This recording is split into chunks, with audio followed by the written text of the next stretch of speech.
If you're watching this, then chances are that just like me, you have ACL surgery coming up. And just like I do, you have a choice to make. If you're just gonna go to surgery unprepared and hope for the best, or show up on surgery day as strong as possible, ready to take this challenge on. I know what I'm gonna do, and hopefully after this video, you will too.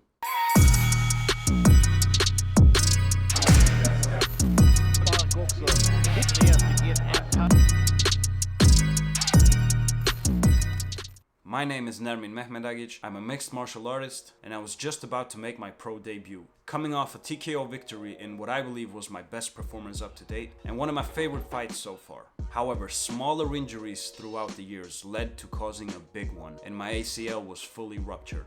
And now we're here, less than a week away from surgery. So what I'm going to do is, I'm going to document this whole journey from this day on till the day that I can fully return to mixed martial arts and to finally make my pro debut as was planned before I got this injury.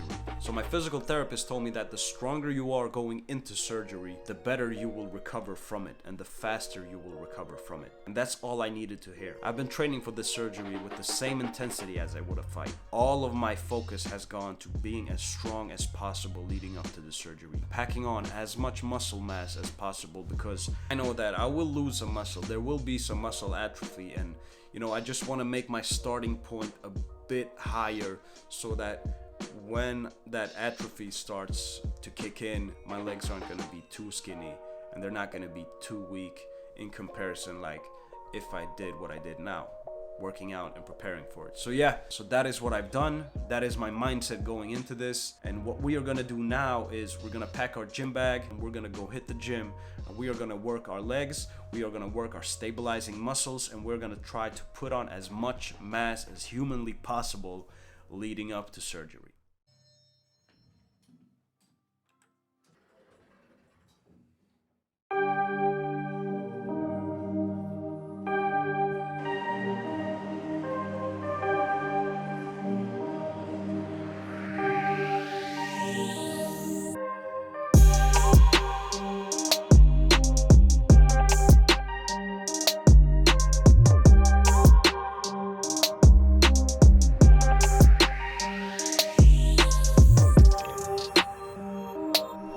Alright, so this exercise is actually pretty advanced for your balance, but during this whole time period that I've been injured, the last 2 months, I've been gradually building my balance up to this. So if this is too advanced for you, which it actually might be, because sometimes it feels too advanced for me at this stage, what you can do is just easily pick up a dumbbell, pick up a kettlebell, and just do single-legged deadlifts. That's all you have to do, one-leg deadlifts, and start up from there.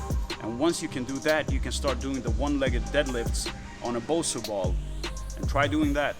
Once that feels easy for you, you flip the Bosu ball like I've done now, and you stand on the flat part. And then after a while, you can gradually build up. I would say you should talk to a PT and see what level you're at and see what they would prescribe to you. But don't go crazy from the beginning. Remember, you're injured and you want to build up your strength gradually.